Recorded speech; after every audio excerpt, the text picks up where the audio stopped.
What does it take to rise in a family built on spotlight by staying in the shadows? That's the question no one was asking until now. Because for decades, Prince Edward was the royal you never thought twice about. No scandals. No speeches that made headlines. No explosive interviews. Just a polite smile and a handshake in the background of events. Before we continue, please hit the like button, subscribe to the channel, and turn on the notification bell for updates. Forget flash. Forget fame.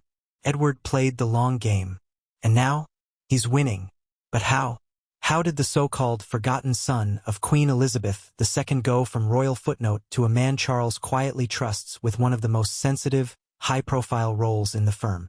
To understand that, we need to go back. Way back. Because this story doesn't start with Harry's exit. It starts with Edward's entrance. In 1964, Prince Edward was born into a monarchy that was already at full capacity for drama. Charles, the heir, and the no-nonsense daughter. Andrew, the flashy wild child. And then there was Edward, the quiet one, the sensitive one, not the soldier, not the rebel, not the rock, just Edward. The monarchy didn't really know what to do with him, and honestly, neither did he. Unlike his brothers, Edward wasn't groomed for power or pushed into high-profile roles. He tried university, tried the Royal Marines, quit after 4 months, tried working in television production. Yes, television. The irony writes itself, doesn't it? Harry and Meghan would later be criticized for turning royal life into content. But Edward did it first. In 1993, he launched Ardent Productions, his own TV company. One of his projects, a documentary about Prince William's time at Eton. Cue the scandal. The palace was furious. William's privacy was breached. The Queen was reportedly appalled. And Edward? Humiliated. He was forced to step back from commercial media and return to royal duties full-time. It was a low moment, but also turning point, because from that day forward, Prince Edward made one choice over and over again. Stay out of the headlines. And that choice? It would shape everything that came next. Here's where things get interesting. While the rest of the royal family chased relevance, Edward embraced reliability. Think about the royal landscape of the late 90s and 2000s. Charles was battling PR storms over Camilla. Andrew was, well, being Andrew. Diana's tragic death had shaken the monarchy to its core. Harry and William were grieving, growing up, and being hounded by the press. Meanwhile, Edward quietly took on royal patronages, visited military bases, cut ribbons, shook hands, did the work without demanding the spotlight. And slowly, the narrative began to shift. He wasn't the flashy one. He wasn't the controversial one. He was the one who showed up. Every time. But let's be real. Loyalty isn't sexy. Edward's low-drama persona didn't grab headlines. Paparazzi didn't chase him. Tabloids didn't splash his face across covers. And in a family where media presence often equaled power, that made him invisible. Even his titles felt second-tier. When he married Sophie Rhys-Jones in 1999, most expected him to become the Duke of Cambridge or another senior title. Instead, he chose Earl of Wessex. Why? Because he liked the name from the film Shakespeare in Love. Not exactly a power move. Or so we thought. What we missed was the bigger play. Edward wasn't interested in looking powerful. He was interested in being useful. And that difference, it would matter more than anyone realized. Fast forward. Years passed. Harry joined the army. William got married. Charles prepared for kingship. Andrew's scandals exploded. And through it all, Edward and Sophie just worked. No drama. No disloyalty. No leaks. They became the monarchy's emergency fixers. Need someone to cover a Commonwealth ceremony? Send Edward. Need someone to visit a remote region? Edward. Need a royal couple who won't embarrass the crown? Edward and Sophie. It was like watching a slow-motion strategy unfold. Make yourself indispensable by being dependable. But behind the scenes, it wasn't just duty. It was calculation.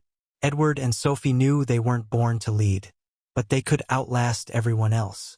While Harry was lighting matches on bridges, While Andrew was drowning in controversy, while Charles and William were navigating the weight of future kingship, Edward and Sophie built relationships with palace staff, with military officials, with charities, with the public, and most importantly, with Queen Elizabeth. In her later years, Elizabeth reportedly leaned on Edward and Sophie more than anyone else. Some insiders even called them her surrogate support system. Why? Because she trusted them.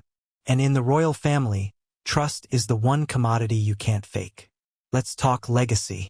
In 2021, just after Prince Philip's death, Buckingham Palace confirmed that Edward would eventually inherit his father's title, Duke of Edinburgh. It was a massive signal. This wasn't just an honorary hand-me-down. It was Philip's personal wish. He wanted Edward, not Charles, not Andrew, to carry on his work with the Duke of Edinburgh's award and legacy charities. Think about that. Philip, the ultimate old-school royal, the man who served the crown with unrelenting discipline, chose Edward, because he knew something the rest of the world hadn't quite caught on to yet. Edward was built for the long game. And here's where it gets really dramatic. When Harry and Meghan exited in 2020, it created a crisis. Not just of image, but of infrastructure. Suddenly, key roles were empty. International tours, veteran affairs, Commonwealth youth outreach. All areas Harry had once dominated. And guess who started filling in the gaps? Prince Edward. He didn't make a fuss, didn't call a press conference. He just showed up, represented the monarchy, did the job. And little by little, he started absorbing what Harry left behind. Some insiders noticed, some didn't. The press didn't scream it from the rooftops. But inside the palace, they saw it for what it was, a shift, a quiet realignment, not a flashy power grab, but a redirection of royal gravity. And that gravity, it was pulling toward Edward. Here's the twist. None of this was inevitable. Edward wasn't born with the same pressure as Charles or William. He wasn't adored by the press like Diana. He wasn't charismatic and cheeky like Harry. He was mild, measured, forgettable. But in the aftermath of chaos, those very traits became strengths. When the monarchy needed predictability, Edward delivered. When it needed presence without ego, he delivered. When Charles looked around for someone he could trust to hold up the quieter, less glamorous parts of the crown, Edward was already there, holding them. And now, he's stepping into something even bigger. Not just a stand-in, a symbol, a warning, a response to Harry's rebellion. Because the truth is, Edward's rise isn't just about him. It's about what the monarchy is saying through him. A message to the public, to the press, and especially to Harry. You were replaceable, and we replaced you. But what happened behind closed doors in 2023 shifted everything. And what Prince Charles really said to Edward in that private meeting would send shockwaves through the palace and expose a family fracture no one saw coming. He said it was his choice. But was it? That's the question that's haunted every headline since Harry and Meghan walked away from royal life in 2020. The public was told it was their decision. Stepping back, they called it a polite, well-crafted phrase that masked a much messier truth. But what if Harry didn't walk away? What if he was pushed? Behind the smiling statements and carefully worded press releases, was there a quiet campaign to edge the Duke of Sussex out before the door even opened? And more importantly, was his exit the moment Prince Edward's rise truly began? Because here's the thing. In a monarchy that prides itself on tradition and image, leaving isn't just about logistics. It's about loyalty. And Harry's fallout wasn't just a story of departure. It was a story of rejection. Let's rewind to the start of the storm. January 2020. The Sussexes drop a bombshell on Instagram. A slick post, polished graphics, a new brand name, Sussex Royal. It was supposed to be a reimagining of royal duty, a modern twist, global outreach, charitable initiatives, personal freedom. But the palace? Caught completely off guard. Sources inside Buckingham Palace admitted there was genuine shock. The Queen, Charles, and William reportedly had no warning. Think about that. A senior royal couple went public with a massive structural change before telling the Queen. That's not just bold. That's declaration of independence. Or, as some inside the firm saw it, betrayal. Now, the narrative was clean, at least publicly. Harry and Meghan wanted to balance private life with public duty. Split time between the UK and North America. Be half in, half out. But the monarchy doesn't do halves. You're in, or you're out. And Charles, long known for his cautious, calculated decisions, made it clear. There would be no compromise. Senior royals couldn't be part-time, especially not ones with their own media empire. Let's stop here for a moment. Ask yourself, if you were the king or preparing to be, and your son went rogue, announced a rebrand of royalty on Instagram, and tried to run a modern monarchy from California, would you trust him again? Would you bring him back into the fold? Charles didn't. And that, right there, was the beginning of Harry's true exile. Not geographical, institutional. The fallout was immediate. In the Sandringham Summit of January 2020, Queen Elizabeth, Charles, William, and Harry met face-to-face to hash out a deal. It wasn't a negotiation. It was a line in the sand. Harry lost his military titles, his role as Commonwealth Youth Ambassador, his funding from the sovereign grant, his place as a working royal, all gone. And though he said he was sad about it, he also insisted there was no other option. But was that really true? Or was it that no option was being given? What happened next would define everything. The Oprah interview. March 2021. Watched by 17 million people in the US alone. It wasn't just a tell-all. It was a tell-off. Allegations of racism. Claims the royal family ignored Meghan's mental health struggles. Silence from the palace, except for a 4-line statement. Recollections may vary. The public was split. Some praised Harry and Meghan for speaking their truth. Others accused them of torching their family for profit. But inside the palace, the damage was done. You don't go on international television and accuse the institution of neglect and discrimination, and then ask for a return. Harry crossed a line, and the institution quietly shut the door. Let's talk about the deeper betrayal. Because this wasn't just about royal duties and press statements. It was about trust. Harry was the soldier prince, the one who connected with veterans, who launched the Invictus Games, who had the ability to walk into a room full of strangers and make them feel like they'd known him for years. He was the connector, the bridge between the crown and the people. And for a time, he was beloved. But that's what made his departure so painful for the palace. They didn't just lose a working royal.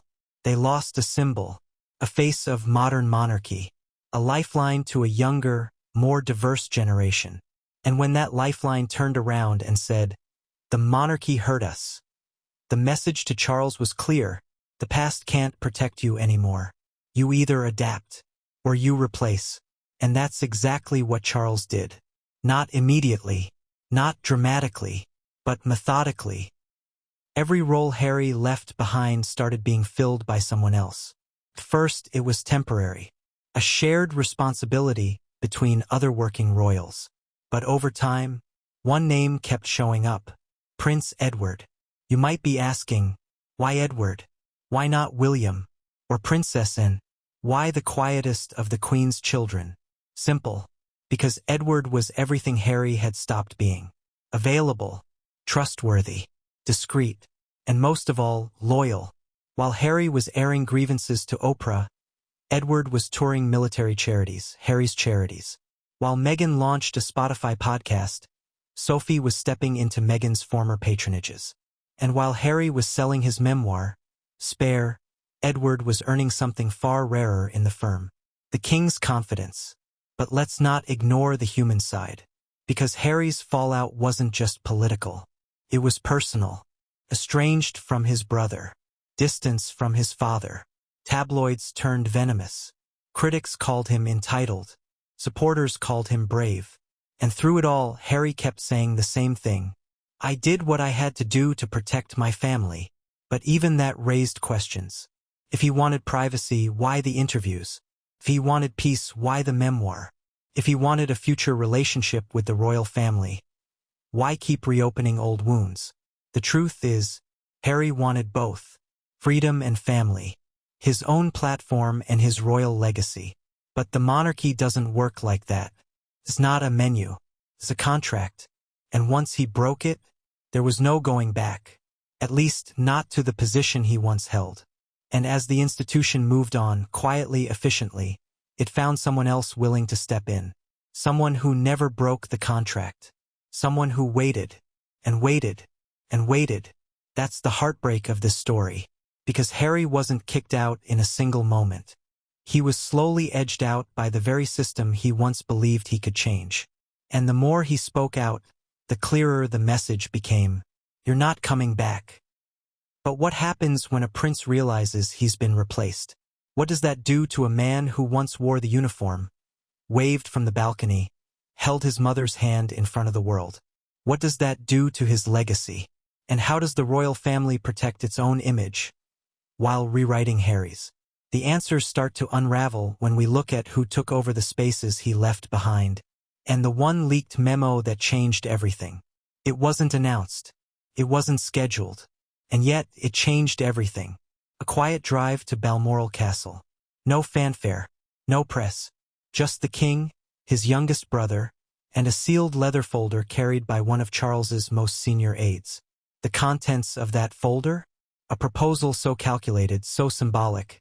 It sent a ripple through the monarchy so deep, only a few even noticed at first. But the ones who did, they knew this wasn't just about shuffling responsibilities. It was a statement, because in that folder, Prince Edward wasn't just being offered more duties. He was being positioned, and not as a temporary fix, as a replacement. Let's go inside that moment. It's September 2023. King Charles is in Scotland, recovering from an intense summer of engagements, and preparing for the coming year, which includes sensitive royal transitions, global instability, and his own declining energy levels. He's tired. The crown is heavy, even for a man who waited 70 years to wear it. But it's not fatigue that brings Edward to Balmoral. It's timing. Sources close to the royal household report that Edward and Sophie were invited not for a social visit, but a consultative retreat, a term used rarely, and only when things are about to shift. Now, we don't have a transcript of what was said, but we do know this. Edward arrived on a Thursday. By Friday evening, two things had happened. A private dinner with just Charles and Edward, no staff. A folder was delivered to Charles's private study by a member of the Lord Chamberlain's office. That folder contained what's now referred to within palace circles as the Balmoral Files. An unofficial title, but one with serious weight, because inside were draft proposals, roles, responsibilities, and endorsements for Edward to take on multiple critical functions in the coming 12 months.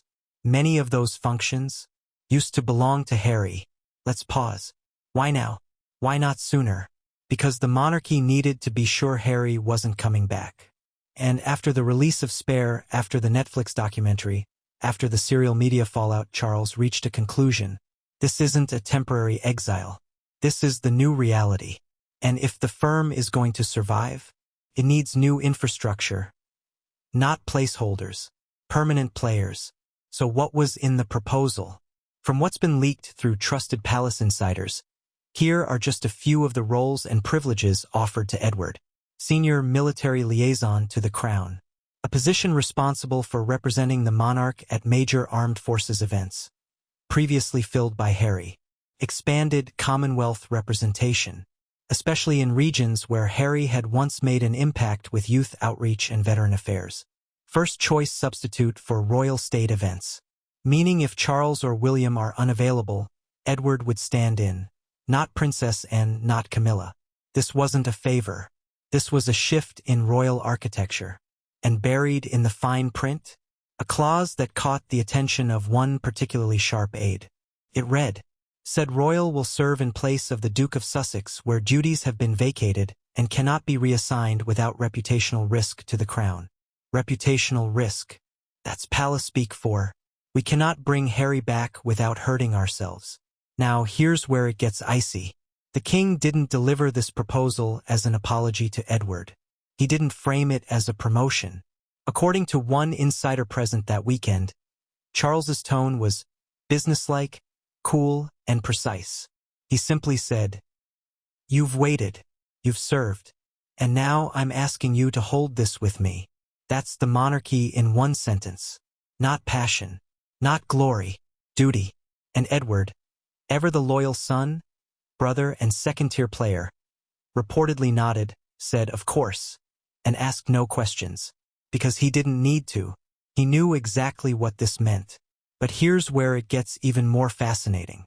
While Charles was elevating Edward in private, Harry and Meghan were planning their next media appearance. And this time, it was an awards gala in New York, where Harry would speak about leadership and legacy. Leadership and legacy. Two words that must have hit differently in the halls of Balmoral. Because while Harry prepared a speech about his life outside the royal system, Charles was making sure that system no longer needed him. Let's zoom out for a moment. This isn't the first time a royal has been frozen out without ever being officially cut off. Think about Prince Andrew. No formal removal from the royal family. But slowly titles disappeared. Invitations stopped coming. And his name became unspeakable in official communications. Is how the monarchy works when it wants someone gone. Without saying it. The difference? Harry didn't scandalize the monarchy with illegal behavior. He scandalized it with emotion. He broke the invisible contract of the crown. You don't talk. You don't feel. You don't expose. And once he did, he became a liability. Back at Balmoral, after the proposal was reviewed, there was one final moment that caught the attention of palace staff. It was short, but loaded. As Edward was preparing to leave, Charles reportedly said, "Let's do this quietly. Not congratulations. Not thank you. Just, let's do this quietly." Because if there's one thing Charles understands more than anyone, it's the optics of monarchy. This wasn't a promotion to be celebrated. It was a message to be absorbed. Not by the public, by the family. And yet, something still leaked. 2 weeks later, a royal correspondent received an anonymous tip. A file reference, BX 409/Edwards, transition/royal/HMS/23. The tip? That internal palace documents listed Edward as the operational successor to roles vacated by the Duke of Sussex. It wasn't published, but it spread. Across courtiers, across staff, and eventually across the family. Harry heard. Of course he did. And according to sources close to the Sussexes, the reaction was complicated. One aide reportedly said, he was stunned. Not that Edward stepped up, but that his name was officially used as a reference point. It felt final. Another insider said Meghan had warned Harry months ago. They've moved on. Stop thinking this is temporary. But Harry didn't believe it until the Balmoral files hit his radar. So now we have a question. Did Charles make this decision because Edward was ready? Or because he needed someone? Did he elevate Edward out of recognition? Or out of rejection of Harry? It's both. The monarchy isn't sentimental. It's strategic. And Charles's proposal wasn't about fixing the past. It was about sealing the future. A future where Harry's name remains etched in history, but no longer in the royal calendar. But Charles wasn't just making a practical choice. He was sending a pointed message. A message about loyalty, about who deserves the crown's trust, and about what happens when you walk away from the family business. And that message would be underscored in the next move Charles made. A subtle break from royal precedent that would make one thing painfully clear. Harry wasn't just out. Edward was in. Blood makes you royal, but loyalty makes you useful. And in the British monarchy, being useful is everything. Because this isn't a fairy tale. It's not about love, or warmth, or the illusion of family unity. It's a system, a business, a machine that's operated, polished, and preserved for over 1,000 years. Not by feelings, but by rules. And when you stop playing by those rules, you're not just out. You're erased. That's what Prince Harry is up against. And that's what makes Prince Edward's rise so revealing. Because while the world sees a royal family, Inside the gates of Buckingham Palace, it's the firm that calls the shots. And the firm? It just made its choice. Let's strip away the titles for a moment. Forget the castles. Forget the diamonds and horse-drawn carriages. At its core, the British monarchy is a power structure, one with internal politics, alliances, rivalries, and contingency plans. It doesn't run on emotion. It runs on stability. And Prince Harry, once the adored, cheeky second son, became a threat to that stability the moment he decided to rewrite the rules. Not because he left, but because he questioned why things are the way they are. The hierarchy, the silence, the loyalty demanded without reciprocation. And in doing so, he forced the firm to do what it always does under pressure. Close ranks. Let's be clear, the royal family talks about duty because it can't talk about power. But power is what this is all about. Who has it? Who deserves it? Who can be trusted not to abuse it? And in the wake of Harry's departure, followed by explosive interviews and a memoir that tore through generations of royal mythmaking, King Charles faced a critical question. How do you reinforce a monarchy that just took a hit from one of its own? The answer? By strengthening the machine, not the bloodline. And that meant promoting loyalty, not birthright, which made Prince Edward the obvious choice. Think about the way the monarchy has evolved in the last 25 years. It's less about personality now and more about control. The palace doesn't want another Diana, beloved by the people but unpredictable behind closed doors. It doesn't want another Meghan, too independent, too outspoken, too quick to push back on protocol.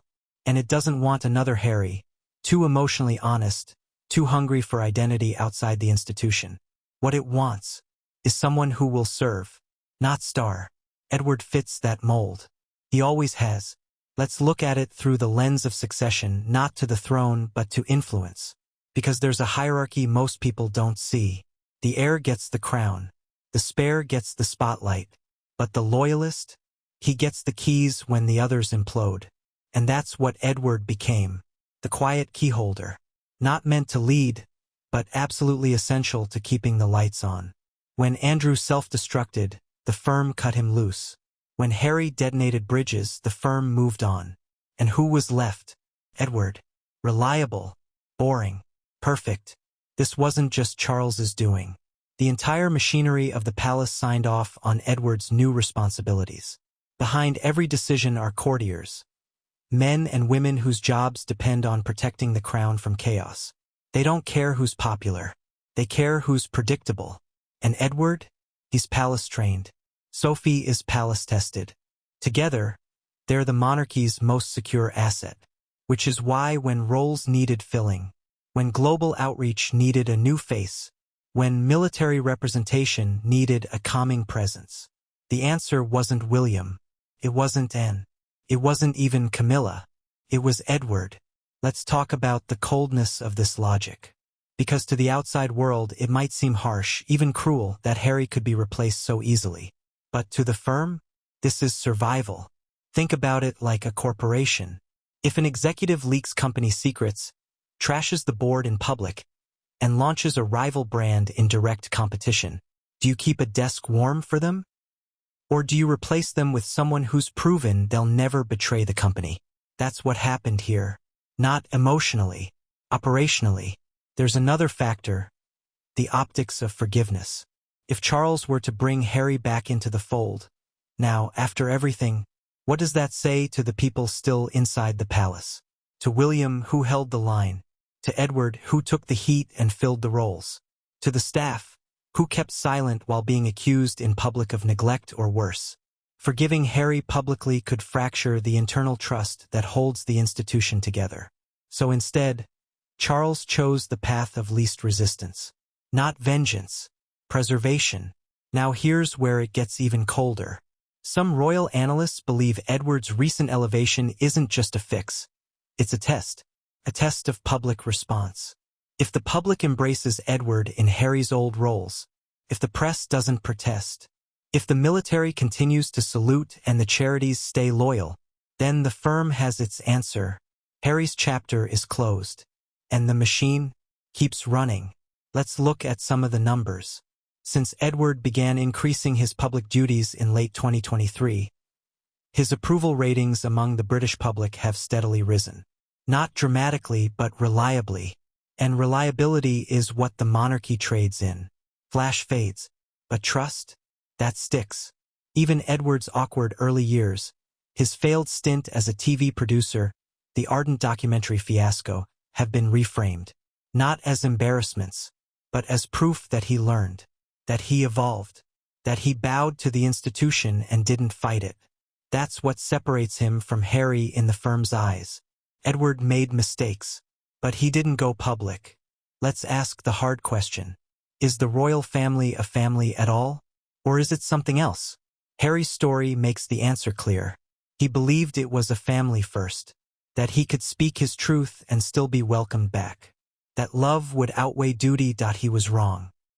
Because in the end, the monarchy doesn't prioritize healing, prioritizes continuity, and Edward represents exactly that. No drama, no chaos, no threat, just a man who showed up, waited his turn, and outlasted the others. And now he's holding Harry's old responsibilities, standing at events Harry once led, representing a crown Harry once wore in uniform. But the clearest sign that Edward is the new golden boy of the firm isn't found in public records. It's found in one specific appearance, one specific moment, one silent, chilling echo of the past that told royal insiders, Harry's out, Edward's in, and the monarchy has moved on. It was supposed to stay sealed, just another document passed between aides, reviewed, filed, forgotten, but it didn't, because in the quiet shuffle of a red leather briefcase, beneath layers of protocol and discretion, something slipped through the cracks. And when it did, it confirmed what many inside the palace already feared, and what the outside world had only begun to suspect. The monarchy had moved on, and Harry's name was no longer on the list. Let's rewind. 2 weeks after the now infamous Balmoral meeting between King Charles and Prince Edward, a leak hits the inbox of a veteran royal journalist. It's anonymous, but precise. The message is simple. You should ask about BX 409. At first glance, it looks like nothing, just another bureaucratic ID, until the journalist starts digging. BX 409 isn't public, but it matches an internal reference format used by the Royal Household Communications Office. 3 letters, 3 numbers, a slash, a subject tag, a year, and this one, BX 409/Edwards, transition/royal/HMS/23. 1 line, 5 slashes, infinite implications. Let's break it down. BX 409, an internal briefcase file, not intended for external eyes. Edwards, not Prince Edward, not Duke of Edinburgh, just Edwards, a name stripped of title, used for discrete internal sorting. Transition, the keyword, the trigger. A signal that this wasn't just about logistics, it was about succession. Royal A designation for duties involving direct crown oversight. HMS believed to reference His Majesty's service. 23. The year of documentation, 2023. Translation. This was a file about Edward's formal transition into royal roles previously held by another senior figure. And based on timing, content, and insider whispers, that figure was Prince Harry. This wasn't just a shuffle of job descriptions. It was a surgical reassignment of royal power. And the leak? Intentional. Because someone inside wanted the world to know. He's not coming back. And they've already replaced him. Now let's talk about how the file made it to the media, because that, in itself, is revealing. This wasn't a tabloid scoop. It wasn't a dramatic handoff in a dimly lit parking garage. It was a quiet digital ping, sent to a journalist known for their discretion, not their headlines. The message? Deliberate, not dramatic, because this leak wasn't about attention. It was about acknowledgement. Someone inside the palace, high enough to have access, trusted enough to be overlooked, wanted the truth out. And the truth was this: Prince Edward was no longer the understudy. He was the replacement. Inside BX 409 were at least 3 bombshell sections, according to summaries later reviewed by the press. Reassignment of public military representation duties. This section listed a number of military events, memorials, and ceremonial duties previously linked to Prince Harry, including Invictus-associated functions, that would now be handled by Edward. What raised eyebrows? The wording. Reassignment from HMS-DS, Duke of Sussex, to HMS-DUE, Duke of Edinburgh, effective Q4. A direct handover. No spin. No temporary coverage. Just a cold, administrative swap. Media transition strategy. Perhaps the most strategic section of all. A subsection labeled Succession Optics Plan outlined a coordinated media approach to slowly raise Edward's profile in key areas: Commonwealth appearances, military charity work, youth outreach in former Sussex-affiliated regions. The goal? Establish visual and thematic continuity between prior and current royal representative. Translation: make the public see Edward where they used to see Harry, and don't explain the change. Let it feel organic. 3. Reputational risk matrix. This was the most sensitive piece. A grid color-coded and categorized, outlining potential risks associated with continued efforts to reintegrate the Duke of Sussex. Key phrases included: increased press scrutiny of inconsistency in royal protocol, undermining of royal image through associative instability, negative feedback loop via Sussex media ventures. In other words, bringing Harry back could make the monarchy look weak, hypocritical, or worse, out of control. So what did they do? They doubled down on control, and Edward became the insurance policy. Now here's where things get chilling. A handwritten note, scanned and appended at the end of the file, allegedly bore a direct quote from Charles himself. 6 words. He is ready. He's earned this. Short, neutral, final. No emotion, no caveats, no context. Just a royal endorsement of the man stepping into the space Harry left behind. Let's pause here. Imagine you're Harry. You're across the ocean. You've told the world your story. You've taken hits, weathered backlash, tried to reclaim your voice. And then this lands. A quiet internal document confirming what you feared most. Not just that the palace moved on, but that they made it official. No conversation, no negotiation, no seat at the table. Just your name replaced with someone else's. Someone who never left. According to reports from Montecito, the leak rocked Harry. He'd long assumed doors might still be open, that after some time wounds would scab over, that bridges might be rebuilt. But BX 409? That was a steel door slammed shut. Not with words, but with action. And the one who walked through that door was Edward. The public never saw the file in full. Of course not. The palace never commented. Of course not. But the effects were immediate. Edward's name began surfacing in new royal announcements. His calendar filled with events that bore uncanny resemblance to Harry's old schedule. His wardrobe even subtly shifted: military dress uniforms, formal honors, command presence. The transformation was underway, and Harry was now watching from the outside. And yet, here's the question. Was BX 409 really a betrayal? Or was it a consequence? Because no matter how you frame it, the monarchy's cold logic remains. When a senior royal walks away, the institution does not pause. It replaces, quietly, efficiently, and without apology. But buried in the margins of BX 409 was something else. Something small, overlooked. A line scribbled in red ink next to Edward's new Commonwealth duties. It read, ensure coordination with SR and VP for smooth public transition. Avoid confusion. And in parentheses, avoid direct mention of predecessor. That one note said everything. Harry wasn't just being replaced. He was being erased. But the most unsettling part? This wasn't the monarchy being spiteful. It was the monarchy doing what it's always done. Protect itself. And now that Edward had stepped into Harry's old shoes, the next step was even more shocking.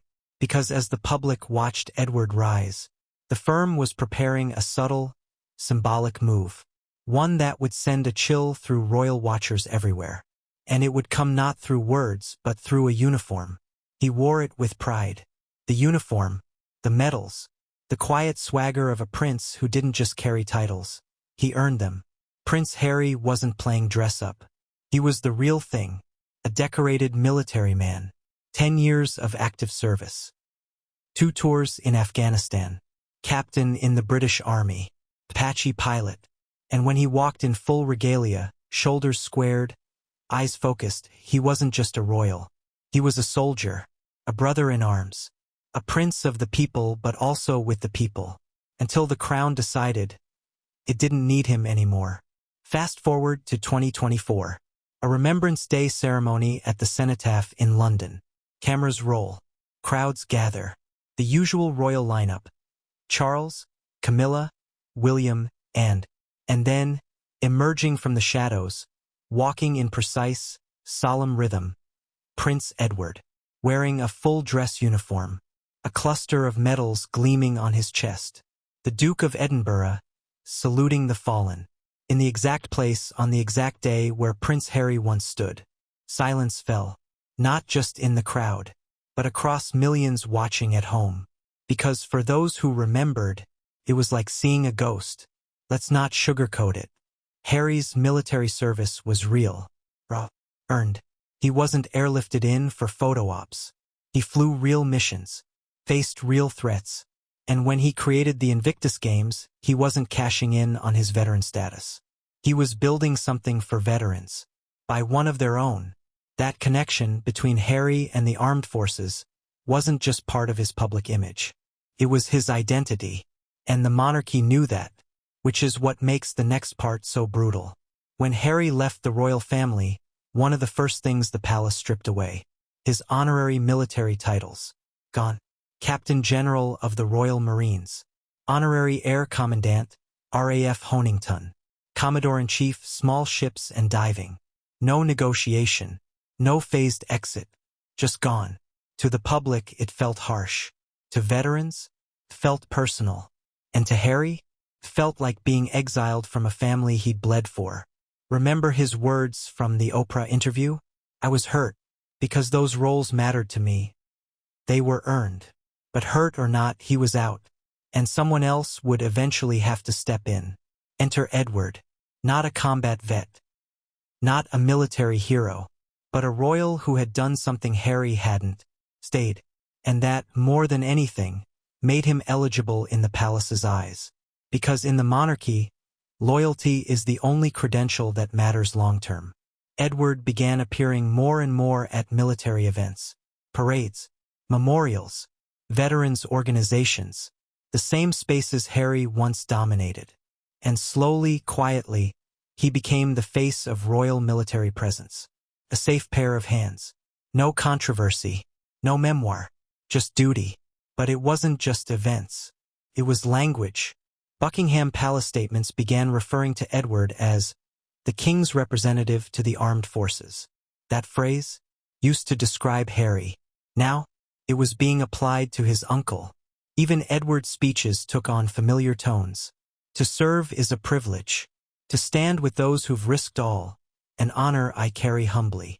That line could have come from Harry's own mouth. But it didn't, because Harry was in California, reading the coverage like everyone else, watching a version of his old life playing out without him. Some would argue, Edward didn't steal Harry's role. He simply filled the void. But ask yourself, why didn't William take on those duties? Why not Anne, who has decades of royal service? Because they weren't part of the message. Edward was. This was about more than coverage. It was about rebranding, swapping out an unpredictable, media-savvy, emotionally complex royal for someone who embodied the old-school ideal, loyal, disciplined, silent. Where Harry was transparent, Edward was opaque. Where Harry challenged the institution, Edward protected it. The military community noticed. Some veterans expressed discomfort. A few even went public.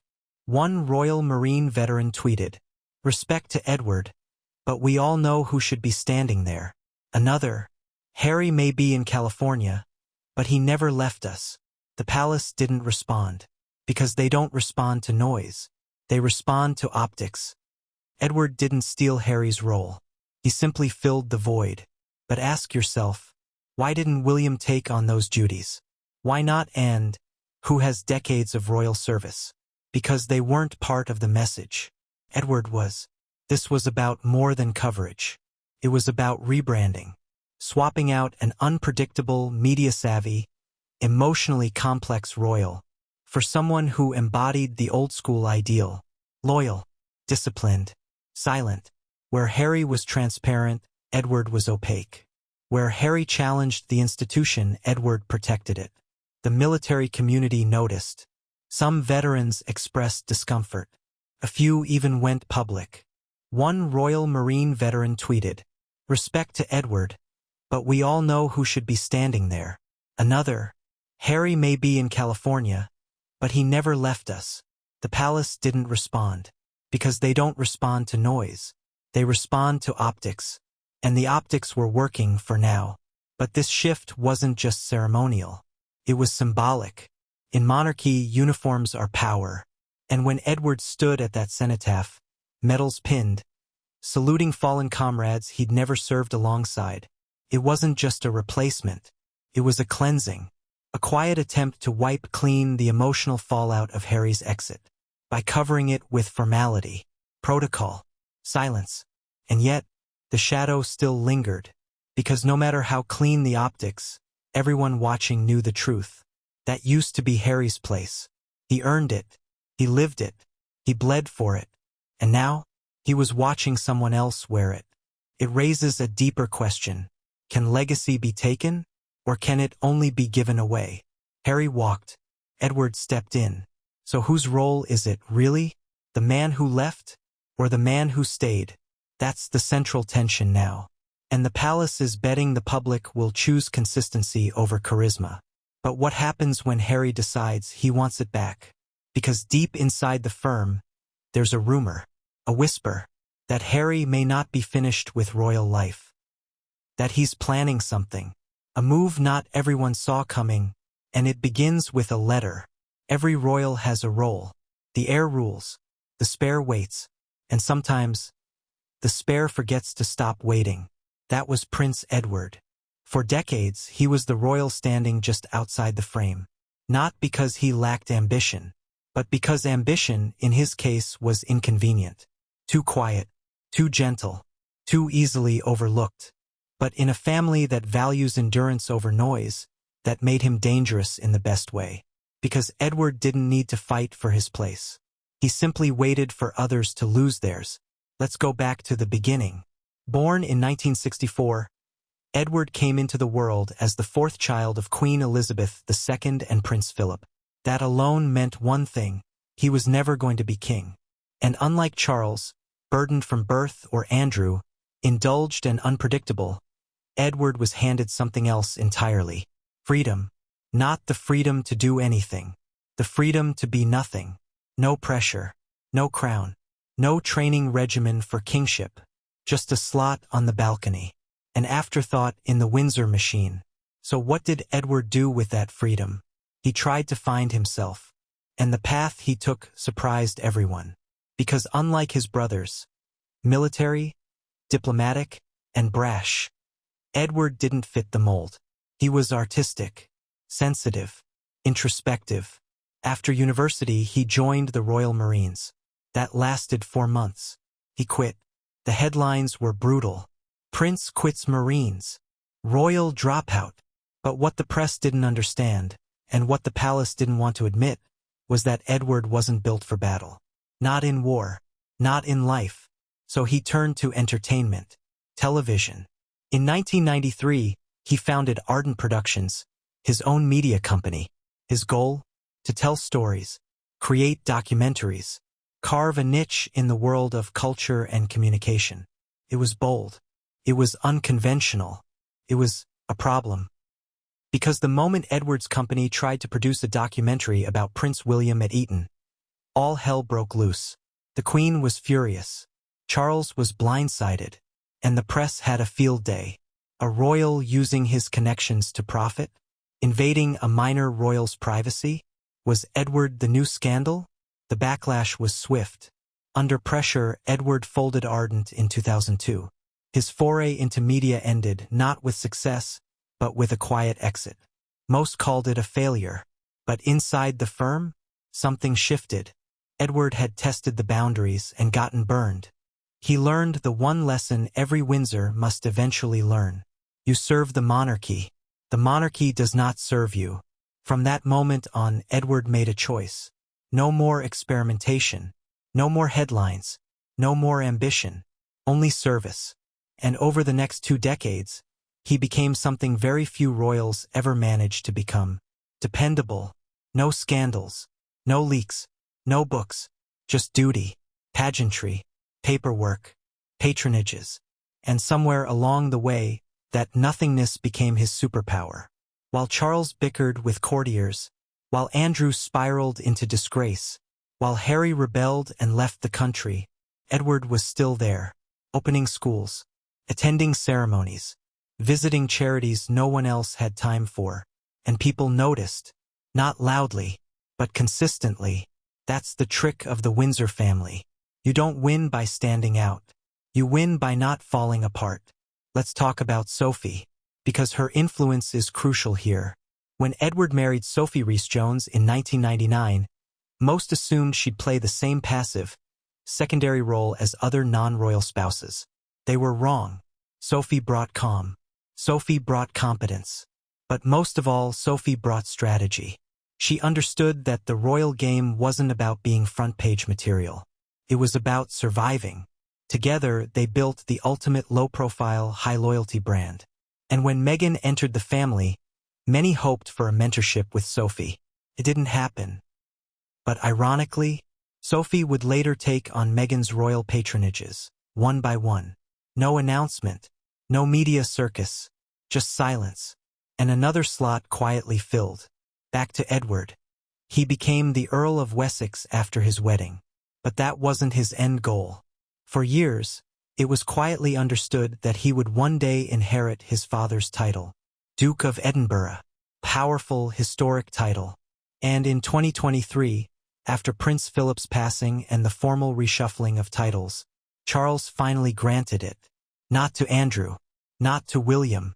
To Edward. Because Edward had earned something even more valuable than status. The crown's trust. That's why Charles chose Edward. Not as a gesture of brotherly affection, but as a strategic placement. The monarchy was in crisis. Harry gone. Andrew disgraced. The Queen no longer there to buffer the chaos. And Charles needed stability. He needed someone to represent the crown, not challenge it. Someone boring. Someone calm. Someone safe. Edward ticked every box. Now ask yourself, how did a man who was once mocked for quitting the Marines, who failed at TV, who spent most of his life as the other brother, end up with some of the most critical duties in modern royal life? Simple. Because while everyone else was playing the game, Edward was waiting for it to end. And when the pieces finally collapsed, he didn't fight for the throne. He picked up what the others left behind. And that is how a spare becomes essential. But the clearest sign of Edward's new position came not in titles, not in ceremonies, but in a single event where protocol was quietly, but unmistakably rewritten. One Edward never expected to be part of. One Harry had once led with pride. And what happened there? Told insiders the transition was complete. The replacement was no longer temporary. It was permanent.